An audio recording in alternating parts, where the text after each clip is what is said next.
सभी निवासियों को सुही मेला जो 11 से 13 अप्रैल तक मनाया जाएगा उसकी शुभकामनाएं देता हूं और ऐसी महादेव से कामना करता हूं कि लोगों के जीवन में सुख समृद्धि जो वो बनी रहे। इसके साथ साथ ही बैसाखी का त्यौहार भी हमारे क्षेत्र में मनाया जाता है, उसकी भी आप सब लोगों को, चंबा जिले के सब लोगों को बधाइयाँ। और साथ ही साथ हमारे गद्दी समुदाय के आराध्य देवता कार्तिकेय स्वामी मंदिर के कपाट जो है वो लगभग 4.5 महीनों के बाद 14 अप्रैल को जो खुलने हैं, उस पर्व के लिए भी मैं आप सब लोगों को हार्दिक बधाई देता हूं और ऐसी कामना करता हूं ईश्वर से कि आने वाला समय हमारे ज़िले के लिए, हमारे ज़िले के लोगों के लिए, हमारी भूमि के लिए, हमारी वन संपदा के लिए, हमारे प्रत्येक वस्तु के लिए जो वो सुखदायी हो और उज्जवल भविष्य लेकर आए।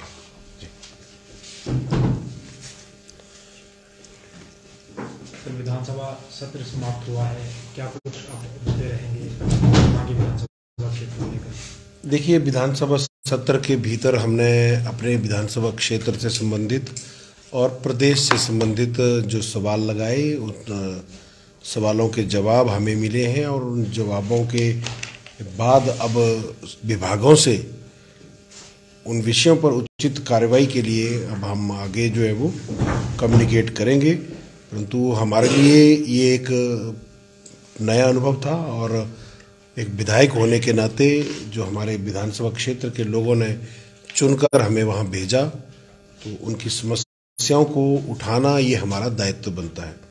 और जो भी काम हम एज ए विधायक करेंगे, हम पहले स्पष्ट तौर पर कह देते हैं कि हम किसी पर कोई एहसान नहीं करेंगे, क्योंकि ये हमारी ड्यूटी बनती है।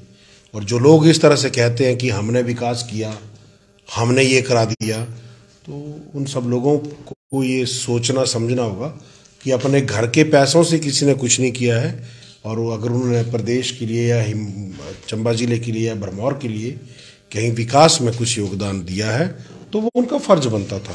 लोगों ने उनको उस बात के लिए चुना था, एक बार नहीं बार बार चुना था।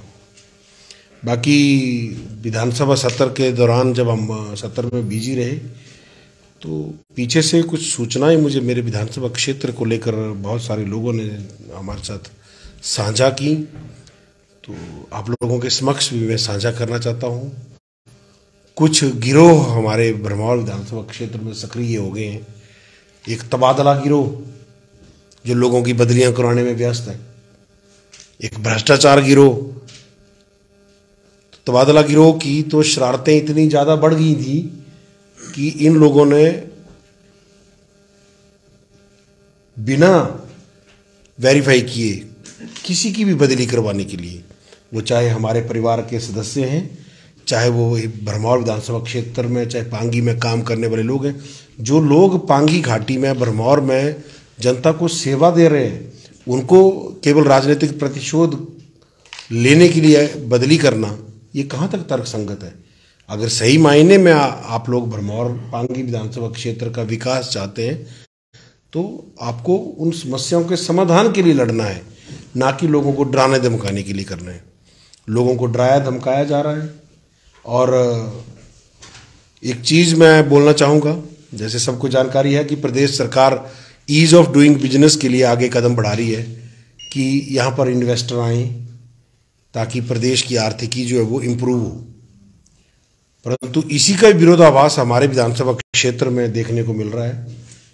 वहीं सत्ताधारी दल के कुछ स्वयं भूप्रकट नेता, मैं किसी का नाम नहीं लेना चाहूँगा, स्वयं भूप्रकट नेता जो अपने आप को नेता मानना शुरू कर दिया, हालांकि अभी बहुत टाइम लगेगा उनको नेता बनने में, तो वो जाकर पावर प्रोजेक्ट्स के या बाकी जो तेने उपक्रम है वहाँ जाकर लोगों को डरा धमका रहे हैं।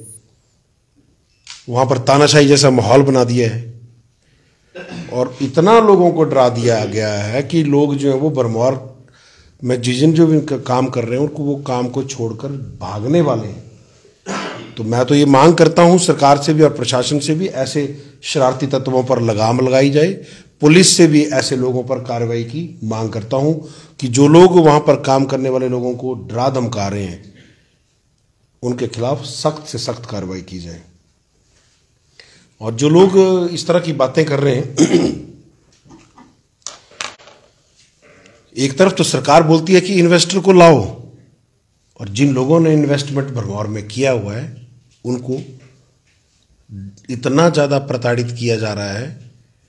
10-10 गाड़ियां उनके ऑफिस के पास जाके खड़ी कर दे रहे हैं कि इन गाड़ियों को किराए पे रख लो। अरे भाई, गाड़ी को किराए पे रखना है तो उनकी जब जरूरत होगी तब वो किराए पे रखेंगे ना। किसी का गला दबा के क्या वो काम होता है क्या?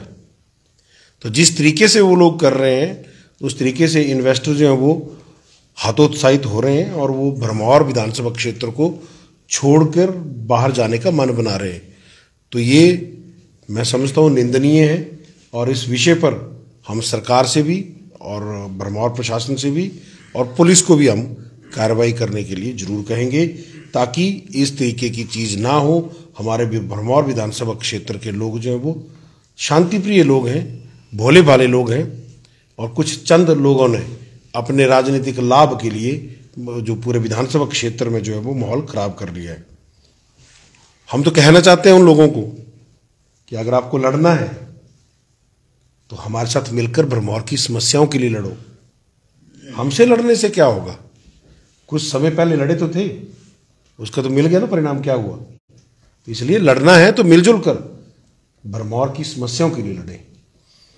और सबको, आप लोगों को जानकारी है कि 1947 में हमारा देश जब आज़ाद हुआ था, हालांकि संवैधानिक तौर पर तो राजा प्रजा तंत्र और पिता पुत्र तंत्र तभी समाप्त हो गया था, परंतु फिर भी कांग्रेस पार्टी ने पार्टी के भीतर भी और शासन के अंदर भी अपने परिवारवाद को और पिता पुत्र तंत्र को जिंदा रखा, जिसको अब हमारे सम्माननीय प्रधानमंत्री नरेंद्र मोदी जी के नेतृत्व में जब केंद्र में सरकार बनी तो उन्होंने देश के सिस्टम को खोखला करने वाली दो गंभीर वस्तुएं, एक ये परिवारवाद और भ्रष्टाचार, इस पर भारी प्रहार करते हुए इसको लगभग खत्म कर दिया है। तो ये मैं पुनः हमारे विधानसभा क्षेत्र के स्वयं भूप्रकट नेताओं को मैं ये कहना चाहता हूं कि देश में अब पिता पुत्र तंत्र समाप्त हो चुका है, अब लोकतंत्र है, और लोकतंत्र में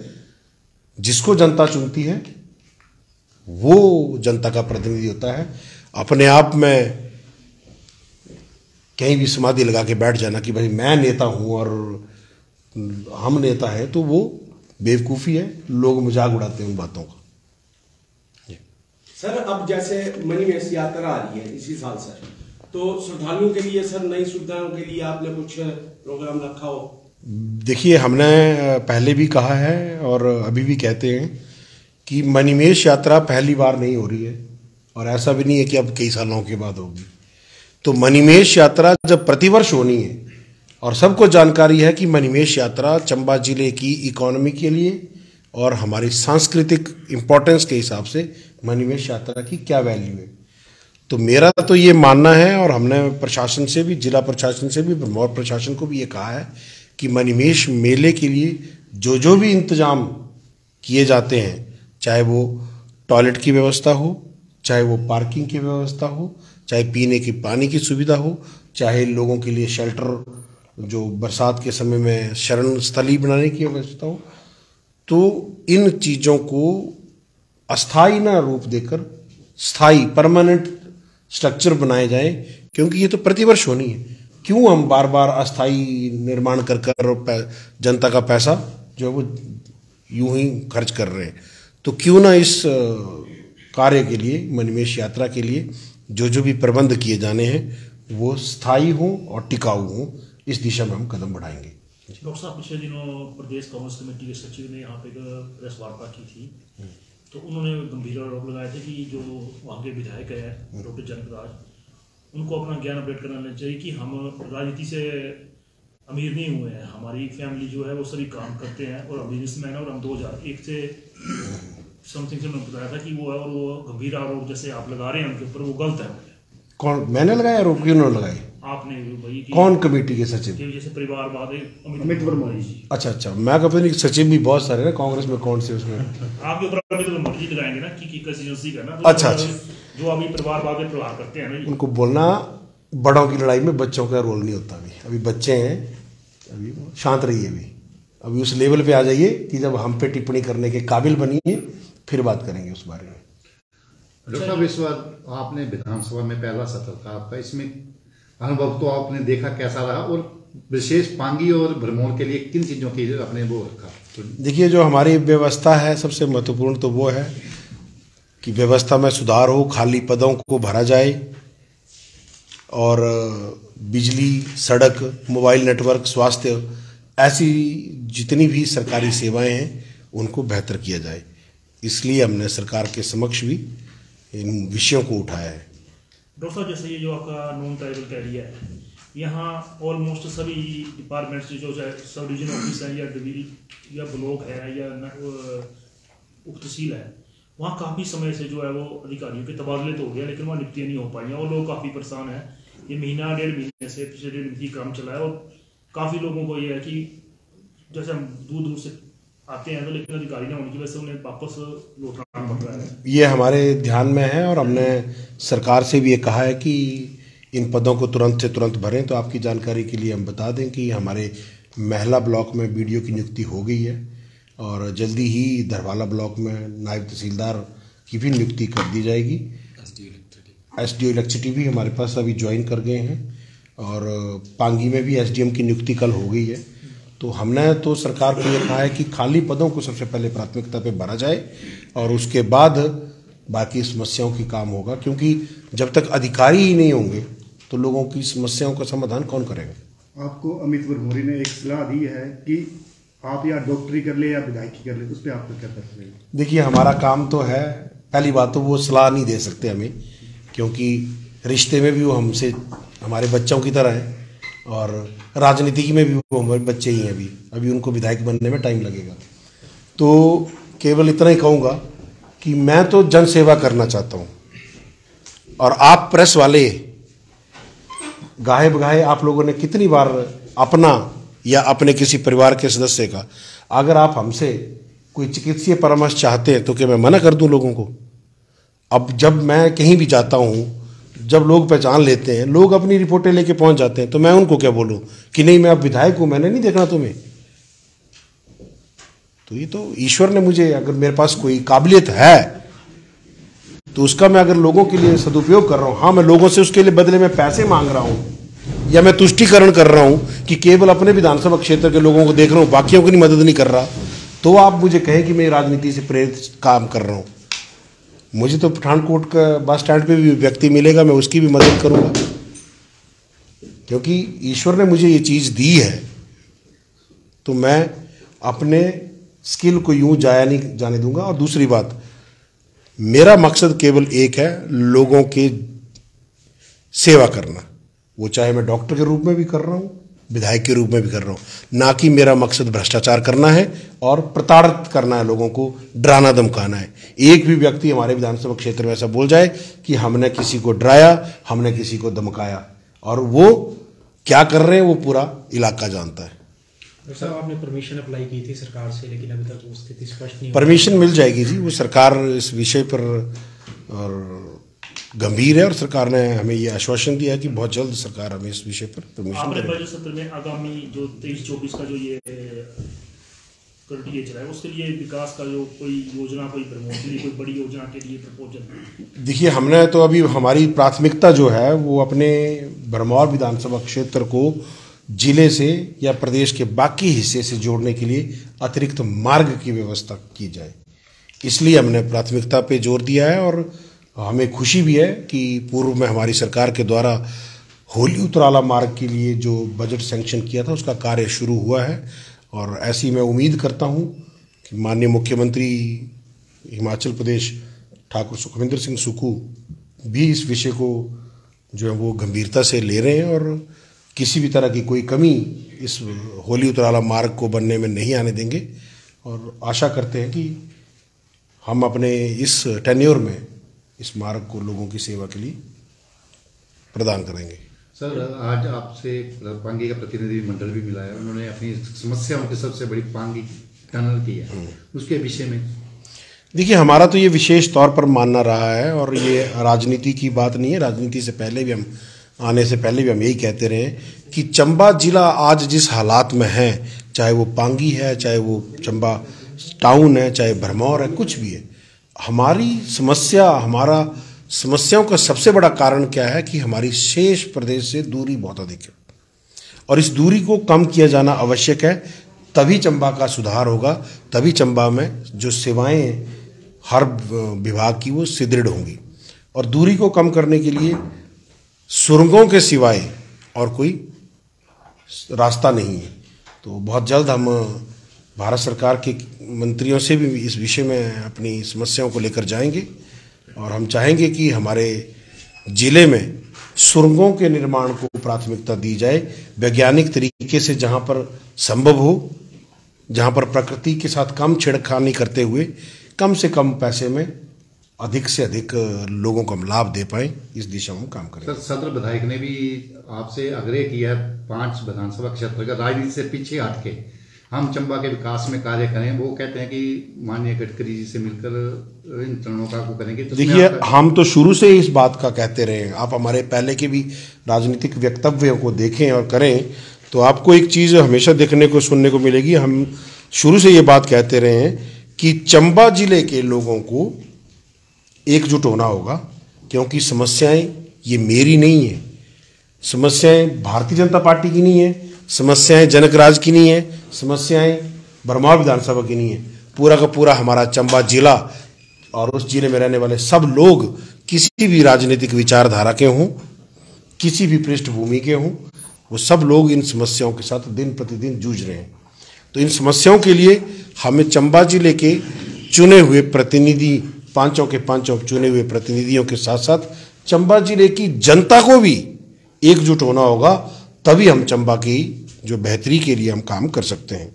जी, प्रदेश में रोबोटिक सर्जरी शुरू करने की बात की जा रही है, कितना सही मानते हैं सर इसको? देखिए, हमने तो इस विषय पर बजट स्पीच में भी कहा है, ठीक है, रोबोटिक सर्जरी एक अच्छा एडवांस स्टेप है, पर बात वही आ गई ना कि जब मेरे चंबा जिले में एक नॉर्मल डिलीवरी के लिए लोगों के लिए संघर्ष करना पड़ रहा है, मेरे से ज़्यादा आप लोग रहते हो, आप तो खुद प्रेस वाले हैं, आपको तो खुद प्रतिदिन सैकड़ों लोग समस्याओं के लिए, आपको अपनी समस्या आप बताइए, क्या हमें रोबोटिक सर्जरी की जरूरत है कि हमें बेसिक ट्रीटमेंट की जरूरत है? हमारे यहाँ पे एक छोटा सा कट लगने पर स्टिच लगाने के लिए कोई डॉक्टर नहीं मिलता, सारे सब सेंटर खाली हैं, बच्चों को नियमित टीकाकरण करने के लिए कोई नहीं है, जो गर्भवती महिलाएं हैं उनको समय पर उनका जांच करने के लिए कोई नहीं है। चंबा प्रॉपर को छोड़कर तीसा में अल्ट्रासाउंड नहीं होता, भरमौर में अल्ट्रासाउंड नहीं होता, होली में एक्सरे नहीं हो रहा था, इतने टाइम से हमें उस दिशा में काम करने की जरूरत है। हम चांद पे जाएंगे, हम मंगल पे ले जाएंगे, मंगल पे कॉलोनी बसाएंगे, वो एक अलग विषय है, परंतु जो लोगों को यहाँ पर जो बेसिक जरूरत है, हमें उस पर काम करने की ज्यादा जरूरत है। धन्यवाद सर। मैं एक विशेष तौर पर आप लोगों को एक बात आपके माध्यम से चंबा जिले के लोगों को भी और चंबा जिले में काम करने वाले कर्मचारियों को और अधिकारियों को एक संदेश देना चाहूँगा कि हमें ऐसी सूचना है, लोग ऐसा बताते हैं कि कुछ अधिकारी, कुछ कर्मचारी जो है वो जनहित को नकार कर व्यक्ति विशेष के हितों को ज़्यादा ध्यान दे रहे हैं। तो मैं खुद अधिकारी वर्ग से आया हूँ राजनीति में, तो मुझे कहते हुए बहुत दुख लगता है कि इस मानसिकता पे जो अधिकारी काम कर रहे हैं उनको मैं क्लियर कट ये कह देता हूँ कि समय रहते सुधर जाएं, आप जनहित का काम करें। इसलिए लोगों, हिमाचल की जनता आपको तनख्वाह दे रही है, और तनख्वाह आपको कोई पार्टी नहीं दे रही, कोई व्यक्ति नहीं दे रहा, हिमाचल की जनता ये अपने टैक्स के पैसों से आपको तनख्वाह दे रही है। तो आप केवल और केवल जनहित में काम करें, और किसी तरह की कोई शिकायत मिलने पर, क्योंकि मैं उन्हीं के भीतर में से राजनीति में आया हूँ, तो मुझे उनके सिस्टम की हर चीज़ की जानकारी है, तो कहीं ऐसा ना हो कि हमें जो है वो कड़ा रुख अख्तियार करना पड़े। तो इसलिए हम कोशिश करेंगे कि शालीनता से, क्योंकि हमारे ये संस्कारों में नहीं है कि किसी को डराना, धमकाना, गाली गलौज करना, परंतु अगर इस भाषा को समझते होंगे लोग, तो इस भाषा शैली के लिए भी हमें अपने आप को तैयार करना पड़ेगा। अब मैं आपके सवाल का जवाब जरूर देना चाहूँगा, हालांकि बोलना नहीं चाहिए था, पर अब आपने पूछा है तो जरूर बोलेंगे। वो सब जानते हैं, भरमौर की पूरी जनता जानती है, पूरा हिमाचल जानता है, पूरी कांग्रेस पार्टी जानती है उनको जिनके आप विषय में बात कर रहे हैं। पूरी मतलब हम क्या बोले, भरमौर की जनता जानती है। और जो कहते हैं कि हमारे बिजनेस है, कौन सी बिजनेस है बताएं ना। बिजनेस यही है ना कि भरमौर से तेल जो है वो पांगी पेट्रोल पंप भरमौर से जाएगा, मनाली से नहीं ले जाया जाएगा, यही बिजनेस है।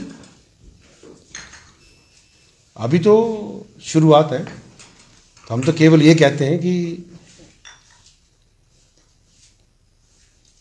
हमसे लड़ने के लिए पहले उस लेवल पर पहुंचे और फिर बात करें।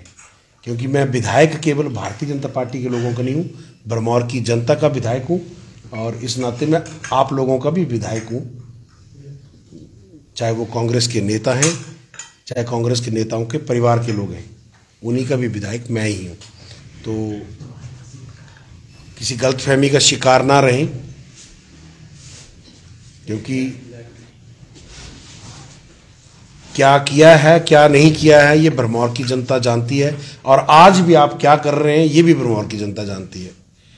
तो भरमौर की जनता अब पिता पुत्र तंत्र से मुक्त हो चुकी है, और अब ये हमारी रिस्पॉन्सिबिलिटी है कि भरमौर की जनता के भीतर हम भय को समाप्त करें और लोकतंत्र की स्थापना जो भरमौर विधानसभा क्षेत्र में हुई है, और उस लोकतांत्रिक तरीके से ही आगामी जो भी प्रतिनिधि हैं, चाहे वो पंचायत के प्रतिनिधि हैं, चाहे वो ब्लॉक के हैं, जिला परिषद के हैं और विधायक हैं, वो सब लोकतांत्रिक तरीके से ही काम करें और लोकतांत्रिक तरीके से ही चुने जाएं।